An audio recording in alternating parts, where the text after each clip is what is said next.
Jai Guruji, Sangat ji. Last week, Guruji made us read a wonderful, beautiful book, The Laws of the Spirit World. Though the book, just came to an end, but the lessons we learned were endless. And still, Guruji made us read so, in such an engrossing way that the lingering effect is still going on. And I still haven't come out of that, form, because it was such a beautiful experience. And I'm sure Sangat also must have had a lot of divine experiences. So it was really, beautiful and fascinating to be able to read that book.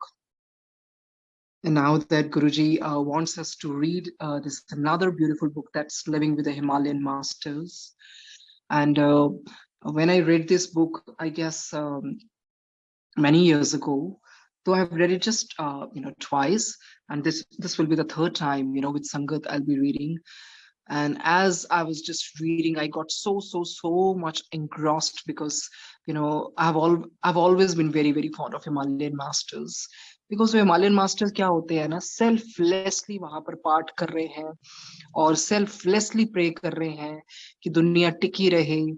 And they have no other demands. They don't even want that people should acknowledge them, because they just want to keep their identity hidden. So with Guruji's agya, and taking agya from all the Himalayan masters and from Swami Ramaji, we just pray to your spirit to bless us. And above all, yes, they all, be it Swami Ramaji or be it Himalayan masters, they all pray to one light, and that's our Guruji. So this book, it has 14 chapters, but all the chapters have beautiful stories, very heartfelt stories. And not taking much time, I'll be starting with the introduction, which is given by the Pandit Rajmani Tigunet. Actually, he's the successor of, Swami Ramaji, and he's also the spiritual head of the Himalayan Institute, which was, founded by Swamiji himself. And, this Pandit Rajmani Tigunet, he's also touched innumerable lives around the world. He's also a very big humanitarian and visionary spiritual leader. And in 1976, Swami Ramaji, ordained Pandit Tigunet into this lineage of the Himalayan masters. And he's also penned down lots and lots of books. So here we'll start. What he writes, about his master, it's like an ode, to his master, like a preface. Now Pandit Rajmani Tigunet says, Sri Swami Rama took me under his wing in 1976. And from that time on, every minute of the 20 years I lived with him was a time of learning. Now that he is no longer in his physical body, I look back and realize how skillfully he filled my every breath with the living presence of the masters, who were such an integral part of his own life. In continuous waves, he nourished my heart, nourished my mind and heart with the perennial knowledge and love of the lineage of the sages. So further he says, today, with awe and gratitude, I ask myself, after having him as my master, is there anything yet to be achieved? Just see, he's so much filled with his master's love. कहते वो जो मेरी जिंदगी में master बन के आए, क्या कुछ और रह गया अचीव करने के लिए? तो इसी तरह हमारी लाइफ में जब गुरुजी आए हैं, अब और क्या अचीव करना? कुछ भी नहीं. He's given us so much. So even we can resonate with the same idea. Is there anything yet to be achieved now that we have got Guruji in our life?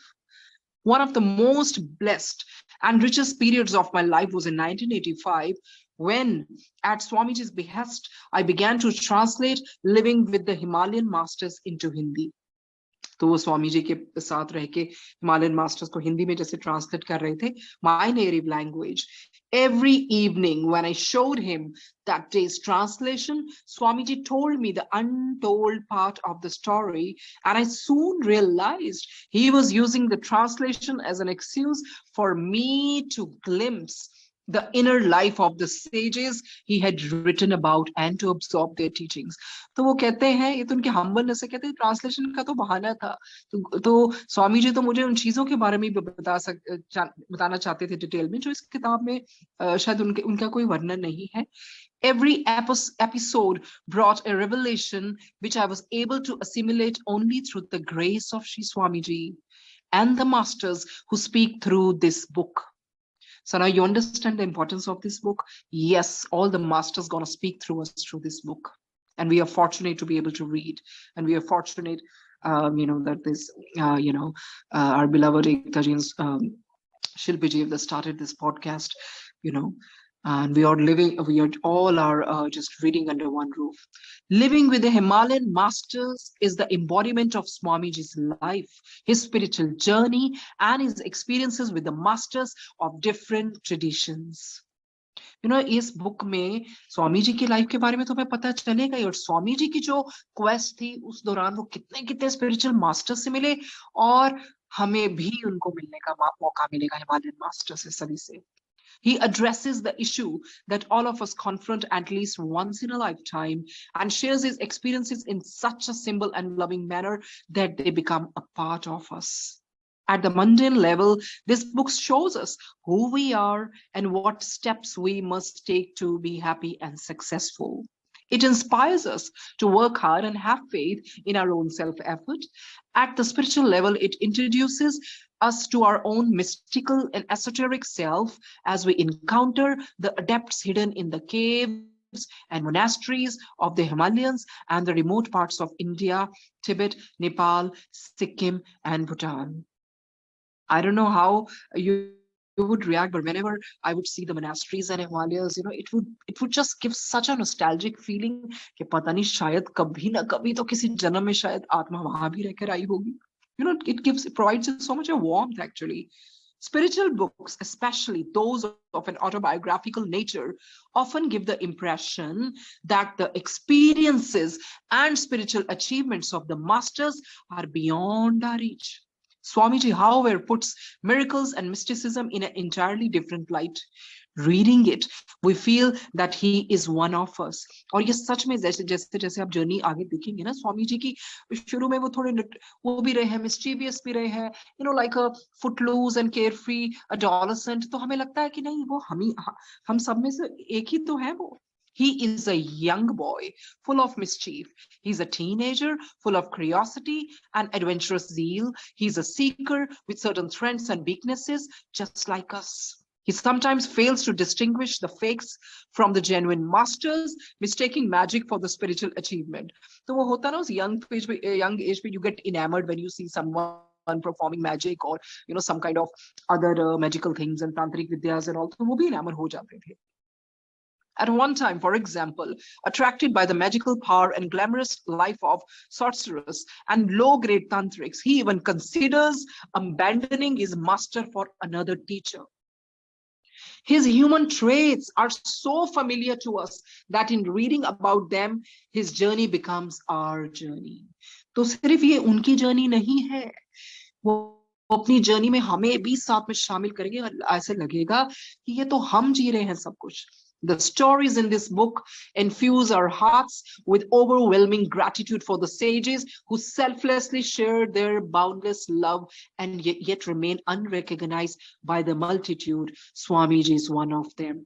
जब गुरुजी सत्संग करवाते हैं तो कई बार ये भी कहलवाते हैं कि पता नहीं कितने हिमालयन मास्टर्स की तपस्या और प्रार्थना होगी कि गुरुजी को धरती पर आना पड़ा, क्योंकि ये हिमालयन मास्टर्स की भक्ति है, वो सिर्फ दुनिया के लिए सेल्फलेसली लोगों के लिए प्रार्थना करते हैं. उसके अभी तो ऐसे हिमालयन मास्टर के केव्स में होंगे और पता नहीं कितने कितने वर्षों से होंगे जिनको पता भी नहीं होगा किसी को उनके बारे में, because they like to stay hidden. Swamiji is one of them. While he lived among us, he lectured, wrote books, and established large charitable organizations, but very few of us perceived his spiritual stature. In the last phase of his life, those who were near to him had eyes to see came to know that Swamiji was master of every esoteric practice he mentions in this book, but they never knew how and when he practiced them. Swamiji discouraged a belief in miracles, yet every moment of his life was filled with miracles. No one who came near him ever went away empty-handed. His gifts were of different shapes, sizes, and weights. Upon touching his feet, a businessman might be blessed with prosperity, a sick man with health, and a student with knowledge. Some understood what they had received, others did not. Now I look back and wonder at how beautifully he unveiled the spiritual mysteries while skillfully hiding his identity as one of the greatest sages from the Himalayan peaks. Swami Rama was fully established in his own self-nature, a playful child, a carefree adolescent, a gentle sage, a tactful adult, spontaneously manifested in him. For him, past and future did not exist. He always lived in the present. So, we should also live in the present, because future is like, we'll get really worried if you think about future and past. Now we must bury the past because past is gone. The past just gives us, kind of, it just gives us kind of depression, and we get, of course, when you have gone through really, really bad phase of life. And this, okay, he always lived in the present, and the circumstance of the moment called forth whatever persona would help and guide those who were with him. Transformative energy emanated from him.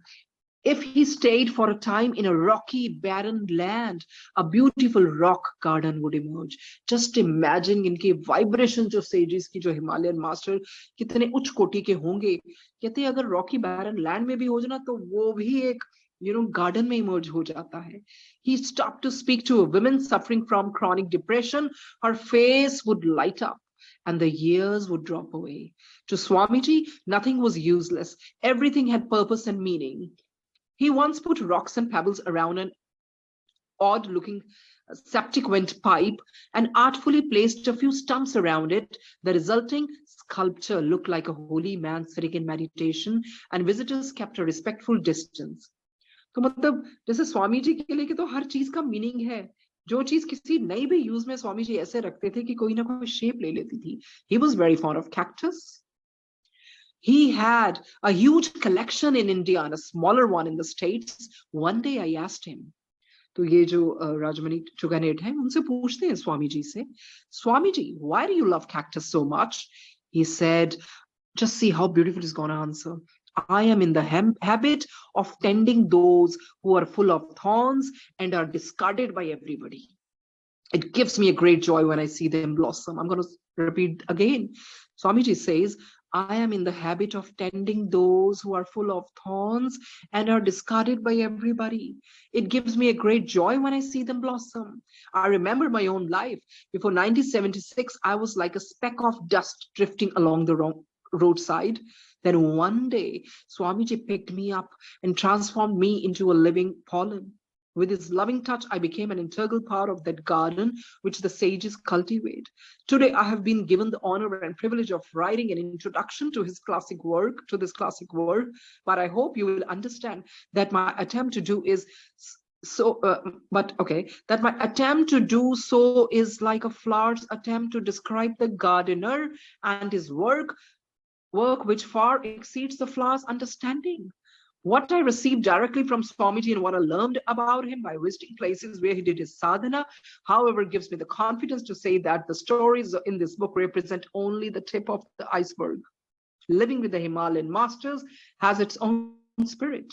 I have read and pondered over it countless times, and each time I have found something new, something that was just what I needed at that level of my development. The book speaks to each reader at the personal level.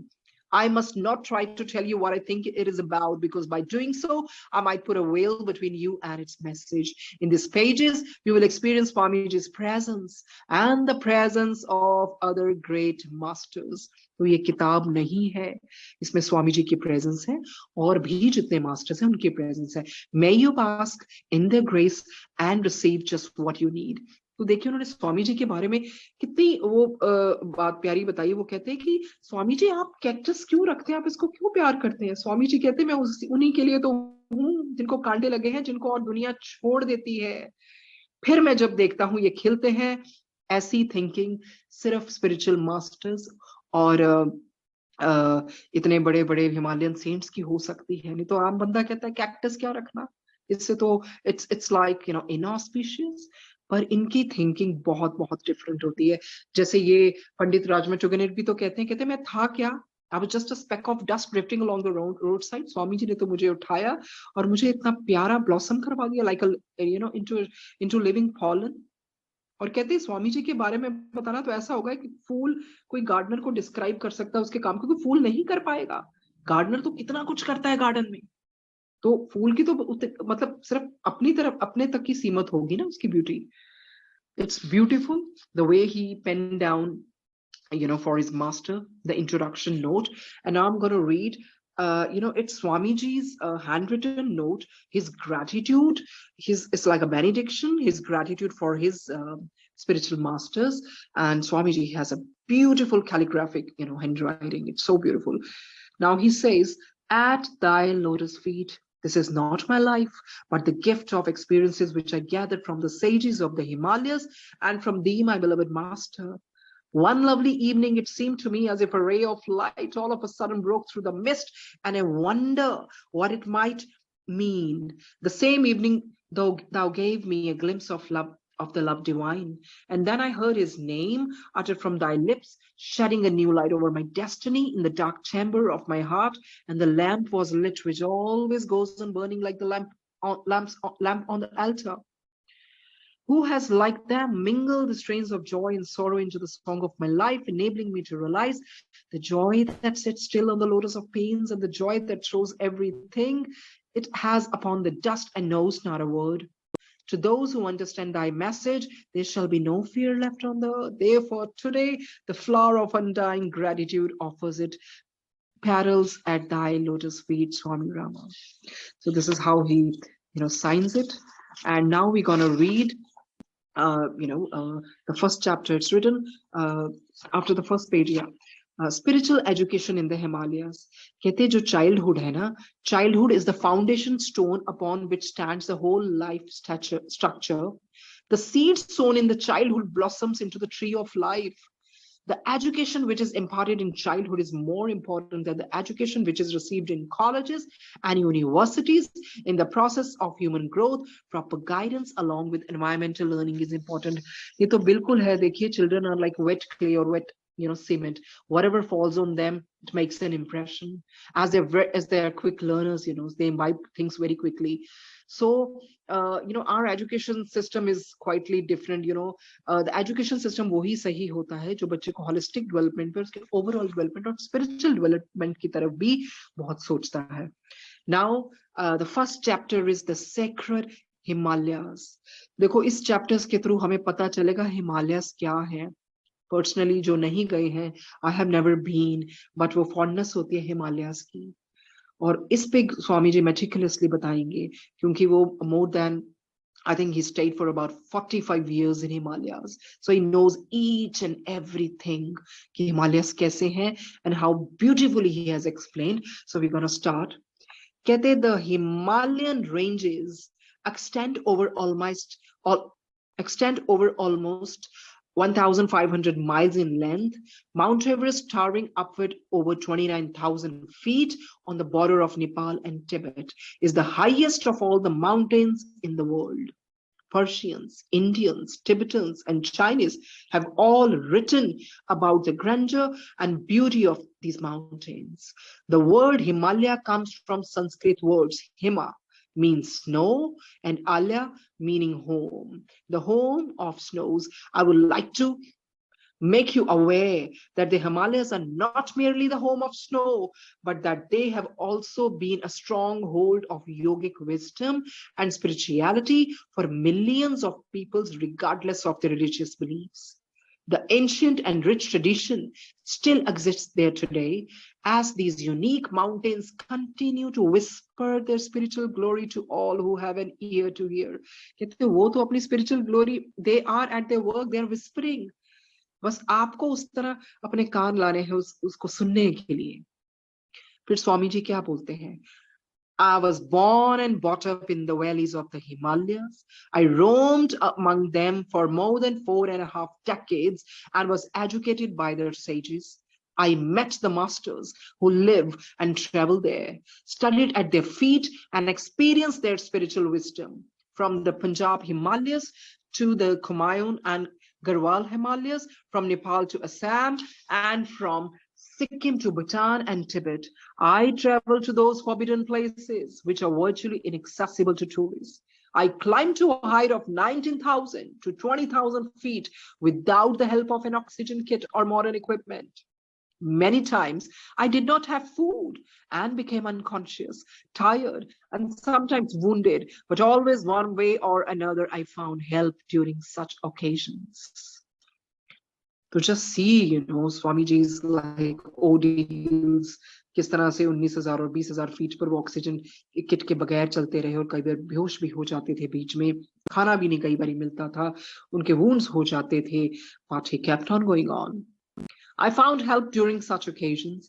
For me, the Himalayas are my spiritual parents, and living there was living like in the lap of nature. She brought me up in a natural environment and inspired me to live a particular style of life. Once when I was 14 years old, an unknown sage blessed me.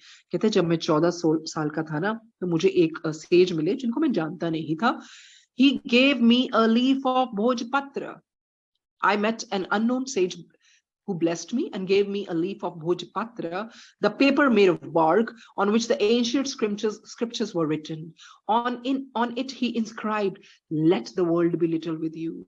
तो कितने अच्छा उनको संदेशा मिला, let the world be little with you. दुनिया, गुरुजी बताइए कहते हैं ना, दुनिया च रह के दुनिया के ऊपर रहना सीखो.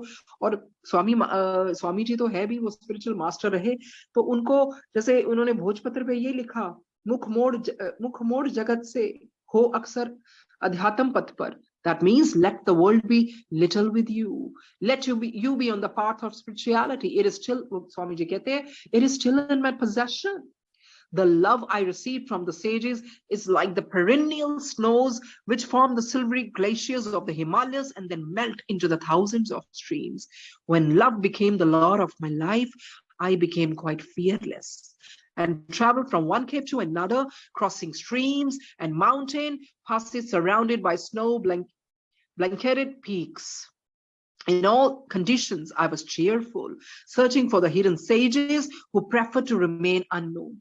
कुछ भी मुश्किलें आए, स्वामी जी हमेशा cheerful ही रहे, क्योंकि उनमें वो जो प्यास थी कि नहीं, मुझे उन hidden sages से मिलना है.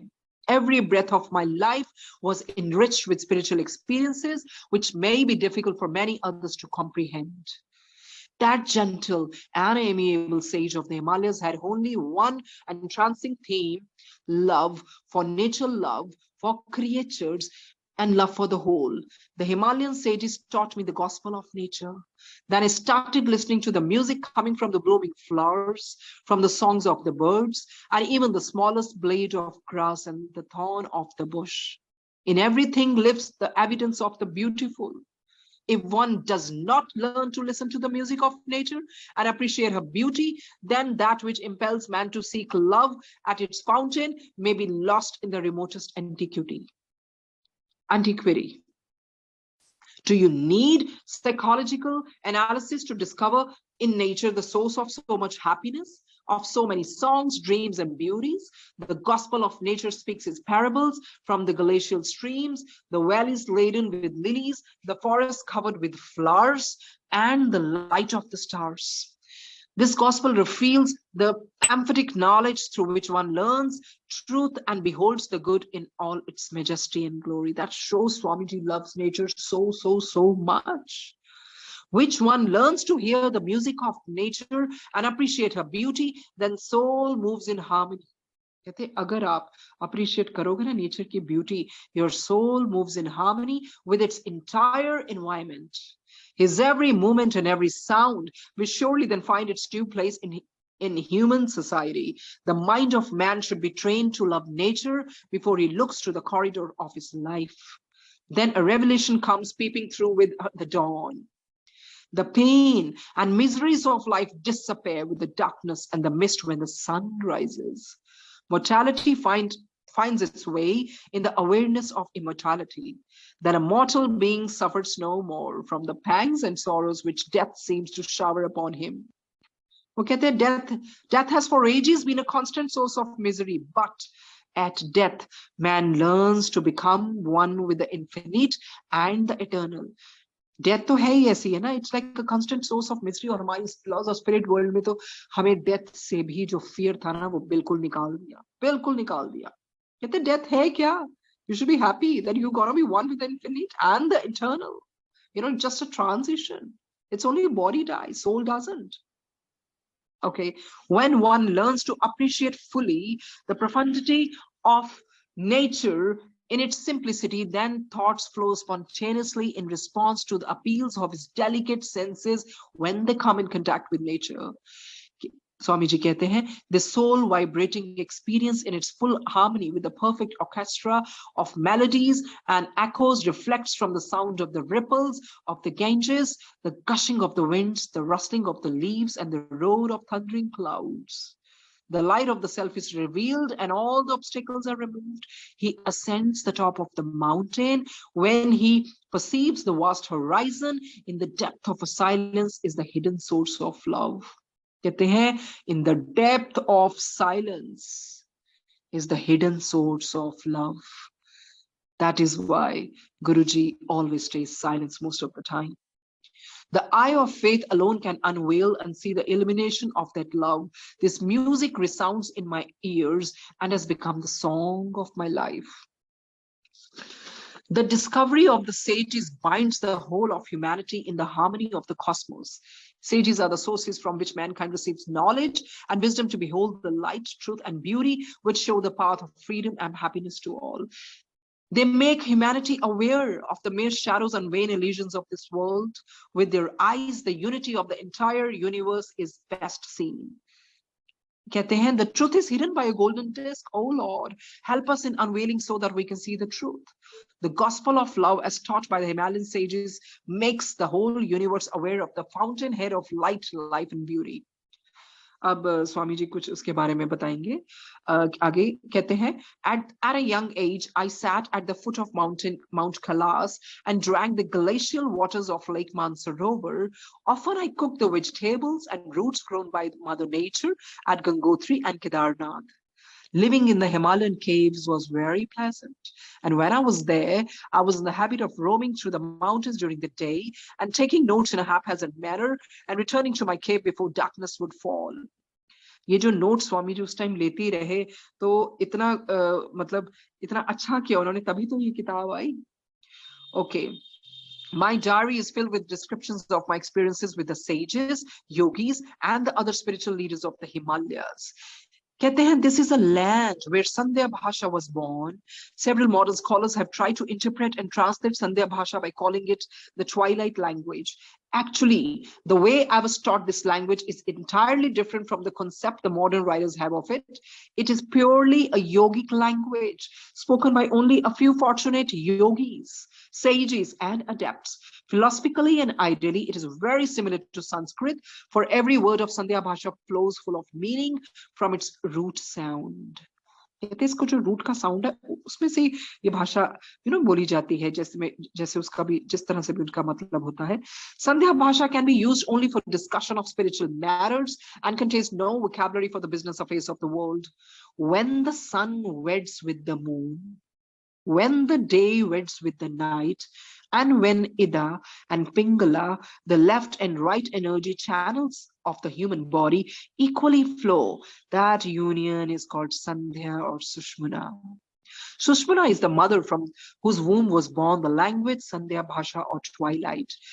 During that period of Sushmana, the yogi derives the greatest joy that anyone can consciously experience. When such a yogi speaks with other adepts, then they converse in this language, which is hard for others to understand. The knowledge is the appropriate way of chanting the Vedic verses and is slowly diminishing because the grammar of the Vedas is different from the Sanskrit language. The grammar of the Vedas is called Nirukta. Similarly, the grammar of Sandhya Bhasha is completely based on sounds and is diminishing. As the musicians of classical music can make notes from the sounds and the pitches, so the notes can be made from the sounds used in Sandhya Bhasha. It is called the language of devas and gods. When one sits in the morning, in the evening on the tops of the mountains, he can see beauty all around. If he is a spiritual man, he can understand how this beauty is an inseparable aspect of the Lord, whose attributes are Satyam, Shivam, and Sundaram, truth, eternity, and beauty. This is the land of Devas. In the Himalayas, dawn, Usha, and twilight, Sandhya, when the day weds the night, are not mere moments created by the rotation of the earth. कहते ये मत सोचो ये सिर्फ एक scientific moments जो rotation of earth जैसे भी हम बात करते वो हैं. कहते एक्चुअली ये तब होता है when day weds the night. It has a symbolic meaning. कहते morning, afternoon, evening, and night each have their own beauty, which no language can describe. Many times a day, the mountains change their colors because the sun is at the service of these mountains. देखो किस तरह स्वामी जी बताते हैं, कहते जो sun है ना, सूरज, वो भी इन mountains की service पे बैठे हैं. You know, many times, many times a day that mountains change their colors because the sun is at the service of these mountains.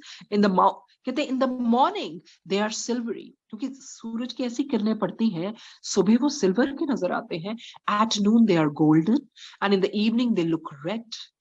The Swami ji कहते हैं, I thought that my own mother was dressing to please me in my different colored sari. So इस तरह प्यार से mountain को describe कर रहे हैं.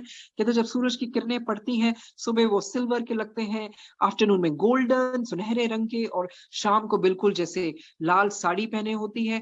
कहते मतलब ऐसे लगता है कि मेरी मदर नेचर बार बार डिफरेंट तरह की साड़ियां बदल रही है.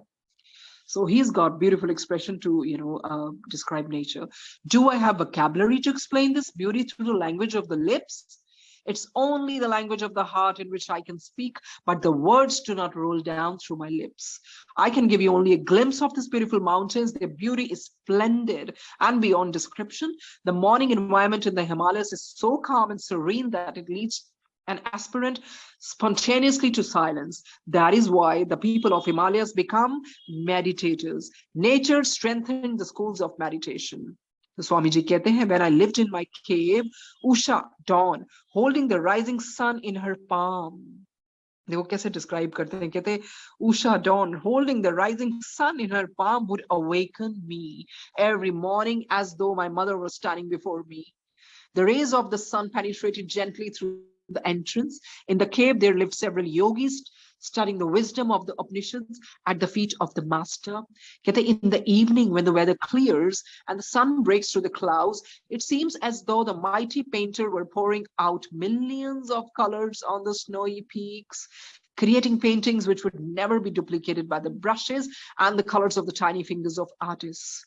तो वो शाम का सीन डिस्क्राइब करते हैं, कहते कोई जितना मर्जी बड़ा पेंटर या आर्टिस्ट हो, वो उस तरह की पेंटिंग बना ही नहीं सकता जो आप पर्सनली एक्सपीरियंस कर सकते हो. कहते any art that exists in Tibet, China, India and Persia has some influence of the Himalayan beauty on it. At few times I too tried to paint, but I stopped using my brushes because my painting seemed to be mere scribbles drawn by a child. Beauty remains bound within the limitation of human realms if it is not appreciated heartily. कहते वो beauty ना वो तो फिर limited ही रह जाती है अगर आप दिल से उसको अप्रिशिएट नहीं करोगे. When one becomes aware of the higher level of beauty which projects itself through nature, he becomes a true artist. When an artist becomes aware of that fountain from which arises all beauty, then instead of painting, he starts composing poems. The brush and colors do not have access to that finest level of consciousness. Spiritual beauty needs to be expressed on increasingly deeper and more subtle levels. फिर कहते हैं, the most ancient travelers of the Himalayas are the clouds, which roll gently from the Bay of Bengal, rising from the ocean. These monsoon clouds travel toward the snowy peaks of the Himalayas, hug them. जैसे clouds को कैसे उन्होंने describe किया है कि किस तरह से रोल करते करते ऐसे करते हैं जैसे लगता है माउंटेन्स को हग कर रहे हैं, and return roaring to the plains laden with pure snowy waters. They shower their blessings and bestow them upon the soil of India. फिर वो कहते हैं जैसे कालिदास जी, कितने बड़े वो पोइट हुए हैं. Kalidas, a great Sanskrit poet known as the Shakespeare of the East, composed many poems about these clouds. कहते हैं Meghdut is a solitary example of an excellent collection of these poems. In these poems, Kalidas used the clouds as messengers to deliver his message to his beloved who was captive in the Himalayas. The Ramayana and Mahabharata, famous Indian epics, are full of phrases describing pilgrimages to the Himalayas. Even modern poets of Hindi and Urdu like Prasad and Iqbal could not resist composing poems on Himalayan beauty. तो Himalayan beauty it's कोई चाहे Himalayan अपने mountains हो, चाहे उधर के कोई भी नजारे हो, कोई पोम जो नेचर को करता है ना प्यार, वो तो जरूर उनका रेफरेंस देते हैं अपने उसमें, अपने पोम्स में या अपनी कहानियों में या अपने जिस तरह से भी वो जो भी कहानियां जो भी पोम्स बनाते हैं. Many Sanskrit poems such as Mahimna Stotra are sung as though a traveler were going up and coming down from the Himalayas. I also used to compose poems and sing, although I was not a good poet and a singer. The classical music of India borrowed ragas like Pahari from the melodious tunes sung by the girls from the tops of the mountains. The Himalayas remain replete with mysteries for poets, artists, musicians, and travelers, but they reveal their most important message only to those who are prepared. Mystics alone can unveil the real secrets of these wondrous mountains. फिर स्वामी जी कहते हैं, I used to roam in mountains with my pet bear. एक उन्होंने भालू पाला था. With my pet bear, who was very loyal to me. He was fond of me and, he became very possessive. He wouldn't hurt anyone, but would knock down anyone who came near me. I called him Bhola. And he was my finest company during those days. कहते स्वामी जी कहते, for 11 years, good 11 years, he lived near my cave and would always wait for me to come out. My master did not approve of my growing attachment to this pet and used to tease me, calling me a bear charmer. In the morning, carrying a long staff to help me in climbing, I would go to the mountain tops, which were 4 to 6 miles from my cave. I had my diary, a few pencils, and the bear Bhola with me. After the 15th of September, it starts snowing in the Himalayas. कहते 15 सितंबर के बाद Himalayas में बारिश होनी शुरू हो जाती है. Himalayas, but I continued my long walks to the nearby mountain top, singing the hymns of the Divine Mother. Occasionally, the thought would flash in my mind that my life belongs to those who follow our tradition. I didn't care for my individuality, but was acutely conscious of the tradition of sages which I followed, even though I broke the discipline many times and became rebellious. तो स्वामी जी अपने बारे में कहते हैं, मैंने तो कितनी बारी डिसिप्लिन तोड़ा और इतना रिबेल भी किया. I became rebellious. I was still forgiven. During those days, many profound psychological and spiritual experiences occurred. Sometimes I felt like a king, but without any burden of the crown on my head. Not having human company or communication brought me great peace and serenity. तो फिर स्वामी जी आगे कहते हैं, I realized that nature is very peaceful. बहुत सुंदर इन्होंने describe किया जो हमने लॉज ऑफ स्पिरिट वर्ल्ड में भी पढ़ा था. शी डिस्टर्ब्स, कहते हैं नेचर इतनी पीसफुल है ना. She disturbs only those who disturb themselves, but she teaches wisdom to those who admire and appreciate her beauty. This is especially true in the Himalayas. Nature आपको वही देगी जो आप उसको दोगे. कहते many varieties of flowers are found in abundance. अब कुछ उसके बारे में orchids हो गए, flowers हो गए, उसके बारे में स्वामी जी हमें बताने जा रहे हैं. कहते many varieties of flowers are found in abundance in these mountains. Those with the poetic imagination say that viewed from the snow-covered mountain peak, these slopes laden with flower beds look like a magnificent vase of flowers, which a fully prepared disciple would reverently present to his Gurudeva. I would sit next to this natural flower beds and gaze into the sky, searching for their gardener. कितनी सुंदर flowers को देखे तो gardener तो सोचा कि इनको सब पैदा करने वाला, इनका पोषण करने वाला कौन है? The biggest gardener, our God Almighty. कहते among all the flowers grown to the Himalayan valleys, the most beautiful are the lilies and the orchids. कहते hundreds of varieties of lilies bloom after winter is over and sometimes even before snowfall. There is one variety of lily which is pink and very beautiful. It grows in June and July at the height of 8,000 to 11,000 feet and is found on the banks of the river Rudra grove that joins the Ganges and Gangotri. The same variety of lily also grows under the trees at Bhojabas.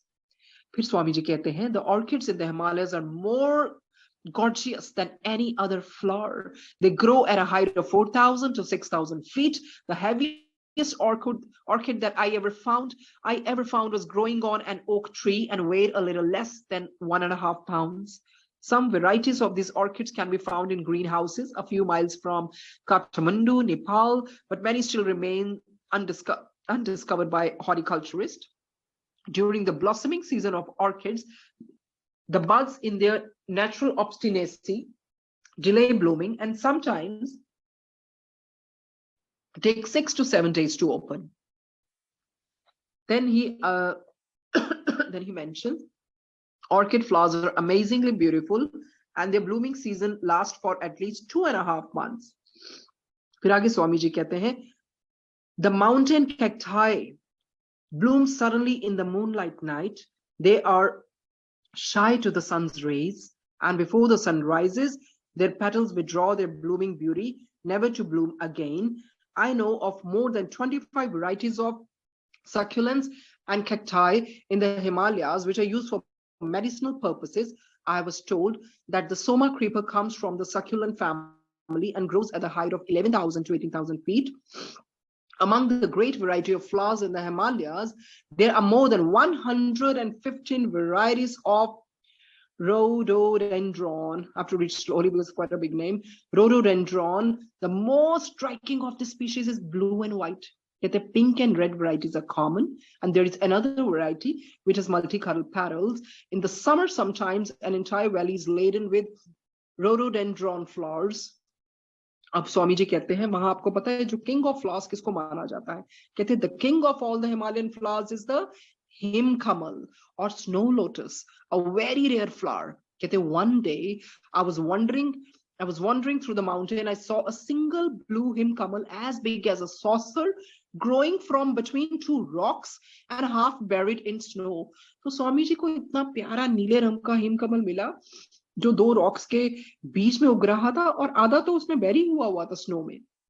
कहते हैं I started looking at it and my mind entered into a dialogue with this beautiful snow lotus. I said, मैंने कहा, अरे why are you here alone? Your beauty is meant to be adored. You should give yourself to someone before your petals fall and return to the dust. अब देखिए वो जो फूल है ना, क्योंकि इतने बड़े मास्टर्स ही हैं जो अंदर से ऐसे नेचर से बात कर सकते हैं और कुदरत इनको जवाब भी देती है. तो स्वामी जी ने कहा, भाई ये तुम अकेले इधर क्या कर रहे हो? तुम्हारी ब्यूटी तो तभी फायदा है ना, तुम्हारी ब्यूटी का कोई तुम्हारी प्रशंसा करे. तो आगे क्या होता है? कहते हैं as the breeze blew its stem, it shook and then bent toward me. Just imagine, जैसे ही हवा चली और it shook and it bent toward me saying, do you think I'm lonely being all alone? You know, I've just highlighted and made a lot of stars with such beautiful, I have the habit of highlighting things and making stars so that when I read again, you know, I come to know that, you know, this is something which I have to really, really imbibe. कहते हैं flower क्या कहता है? Flower उनको कहते हैं, do you think I'm lonely being all alone? All alone means all in one. तो कभी भी जो अपने आप को अकेले देखो, लोनली बात और होती, कभी भी I don't think so. We are alone. You know, when Guruji is with us, we feel so replete. And alone means all in one. कहते हैं I enjoy a flower. हिमकमल क्या बोलते हैं आगे? कहते हैं I enjoy these heights, the purity, the shelter of the blue umbrella above. Just imagine sky को उन्होंने कैसे mention किया blue flower ने. The shelter of the blue umbrella above. I wanted to pick the flower and considered pulling it out. So Swami ji कहते हैं, I wanted to pick the flower and considered pulling it out and taking the whole plant to my master. I compared my own life to the lotus, and said like an irresponsible, joyous child, what will happen to you, you know, if I crush your petals? Lotus ने क्या बोला? The lotus replied, I will be glad, for my fragrance will radiate everywhere and the purpose of my life will be fulfilled. It is so beautiful.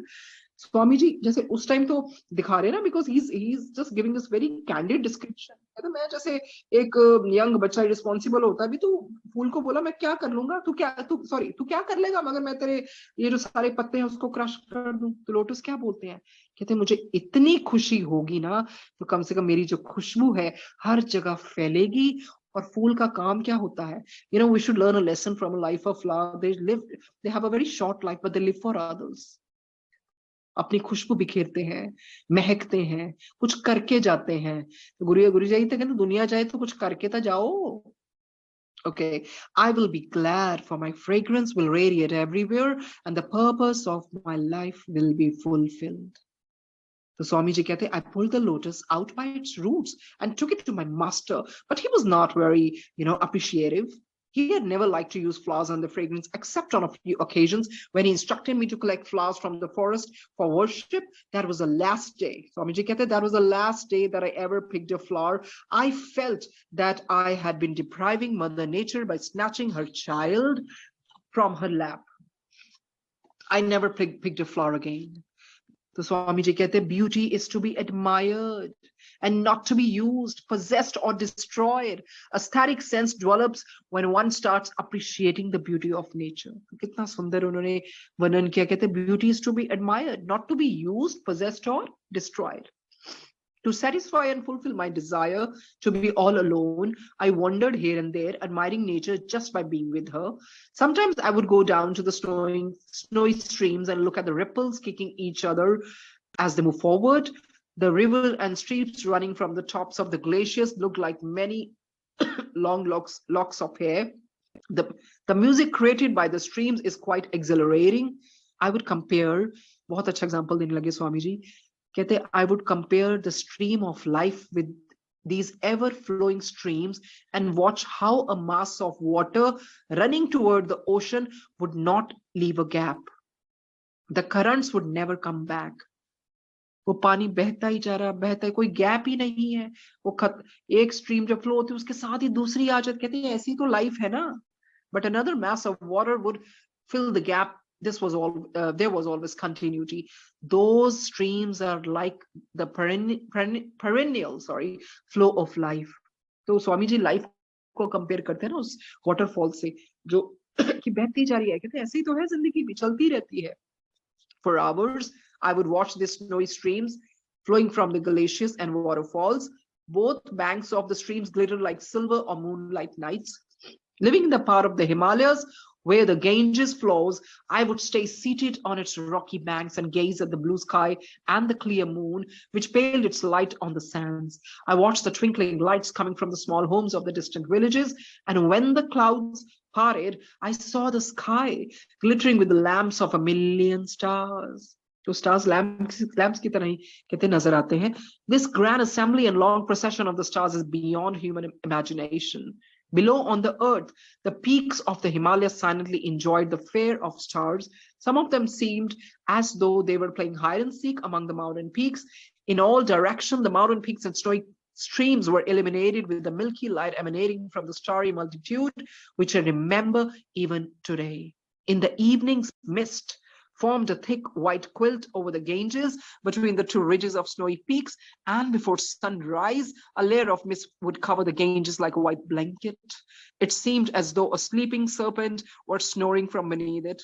The rays of the rising sun rushed to drink these holy waters as eagerly as I rushed to bathe in the Ganges every morning. The mountain water was crystal clear, soothing to the eyes and stimulating to the senses. There are many rivers that flow from the great lake Mansarovar at the foot of Mount Kailas, but all of the rivers which have their source in the Himalayas mountains, the Ganges is unique. जो गंगा माता जो नदी है सबसे unique है. कहते when the Ganges flows from its sources in the glaciers of Gangotri, it carries in its water a variety of minerals which have nutritional and therapeutic value. कहते skin diseases are rarely found among villagers who live on the banks of the Ganges. A bottle of Ganges water is kept in every home, and practically all of the villagers give it to a dying person to drink. ये तो बिल्कुल होता है कि गंगा माता का जो नीर है, जो पानी है, उसको इतना पवित्र माना जाता है कि जिसके प्राण निकलते हैं उसको भी वो पिलाया जाता है. When bottled, this water does not become stagnant. A bacteria do not survive in it, although they do in the water from other rivers. कहते हैं long ago, sailors learned that drinking water from Ganges carried by ships traveling from Calcutta to London did not stagnate, but water from the Thames carried by ships traveling from London to India had to be replaced by fresh water along the way. कहते the unique chemical components and minerals of this water have been analyzed by many scientists from all over the world.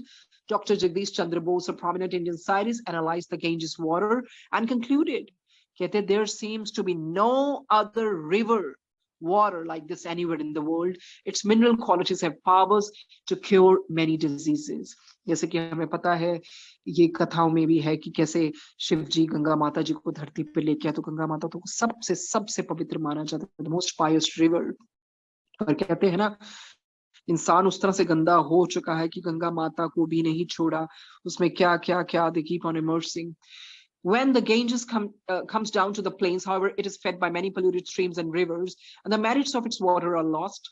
Some of the villagers throw the bodies of the deceased into the Ganges, believing that by doing so, the souls of the loved ones will go to heaven. Swamiji, personally, I don't approve of polluting water and then drinking the same water and calling it holy. I was instructed by my mosque master not to drink from or bathe in the water of the Ganges with an idea that by doing so my sins would be washed off. ये तो है ऐसा कुछ नहीं होता कि आपने बहुत पाप कर लिए तो गंगा माता से आपको पापों की आपको शुद्धि मिल जाएगी. इस तरह स्वामी जी के मास्टर जी ने भी उनको बताया. कहते he taught me the philosophy of karma and said one has to reap the fruits of his karma. The law of karma is inevitable and is accepted by all the great philosophies of the world. As you sow, so shall you reap. Learn to perform your duties skillfully without aversion or attachment, and do not believe that everything can that anything can wash off your bad karma. Taking a bathe in a river and taking a bath in a river and making pilgrimages from one shrine to another will not free you from bondage of karma. Such belief is only superstition and has no logic. So definitely ऐसा नहीं है कि आप जगह जगह जाके आपके पाप खत्म हो जाएंगे या गंगा स्नान में खत्म हो जाएंगे. तो गुरु जी हैं, गुरु जी में शक्ति है जो हमारे पापों को भस्म कर देते हैं. The rivers flowing from the Himalayas enrich the soil of India and feed more than 600 million people today. Yet some call these mountains poor. Writers they say that Himalayas are economically disappointing, having few mineral deposits and being unable to support enterprises on a large scale. I agree with them. Economically, these mountains are not rich. They are spiritual mountains and provides for renunciates and not for the materially wealthy. Those who have tried to explore the riches of the Himalayas from an economic viewpoint have met with failure, and those who will undertake such ventures in the future will be similarly disappointed. कहते ये हिमालय ऐसा नहीं है कि आपको materialism या materialistic दौलत देगी, but spiritual दौलत बहुत ज्यादा है. Himalayan villages have not received the share of modern education, technology, and medicine, even though the Himalayas are the reservoirs for the drinking and irrigation waters for the whole of India.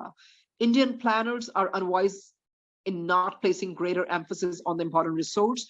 However, the Himalayan inhabitants prefer things to remain as they are. Leave us alone. तो वो क्या कहते हैं वहां के जो रहते हैं, inhabitants? They said, leave us alone.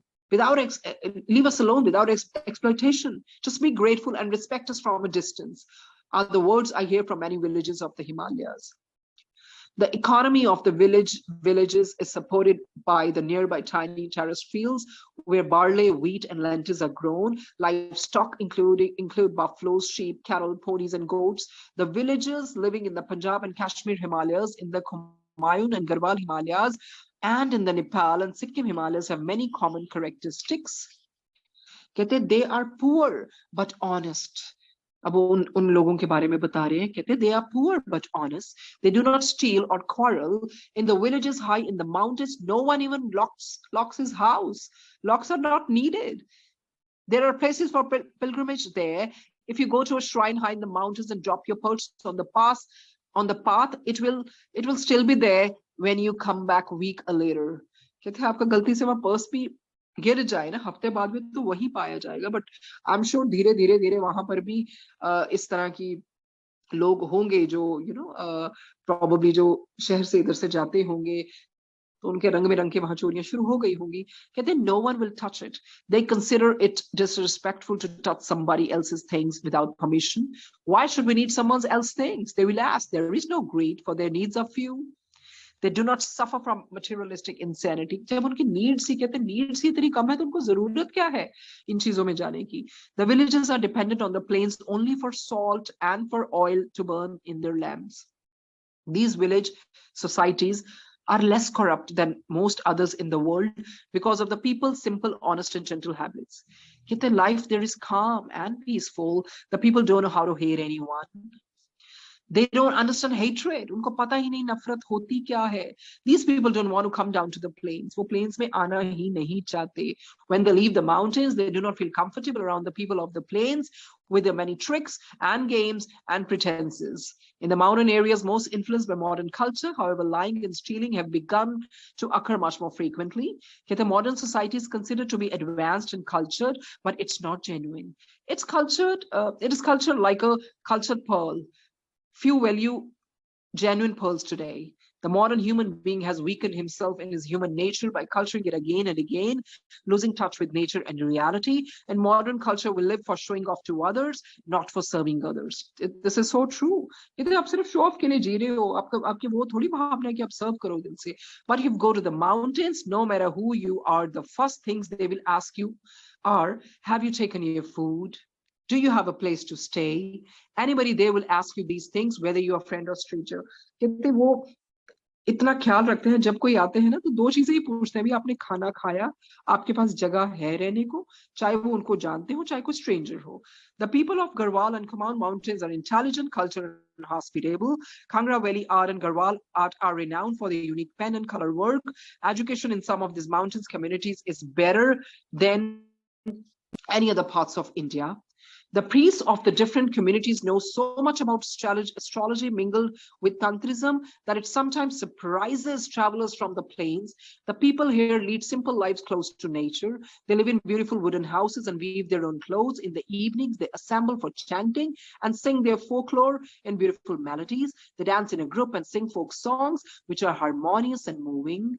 The mountain drummers are excellent, and bamboo flutes and harps are used by the shepherds and school children. As the girls and boys go to the mountains to fetch grass for cattle and wood for fuel, they spontaneously compose and sing poems.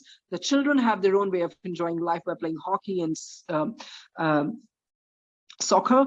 Reverence for parents and elders is one of the striking features of the Himalayan culture. Most of the trees which grow at heights of 4,000 to 6,000 feet are oaks, pines, and devadaru, trees of various kinds. In the highest mountains, Bhojpatra grows and supplies bark paper, which the villagers use to record their experiences, their ways of worship, and the usage of the herbs.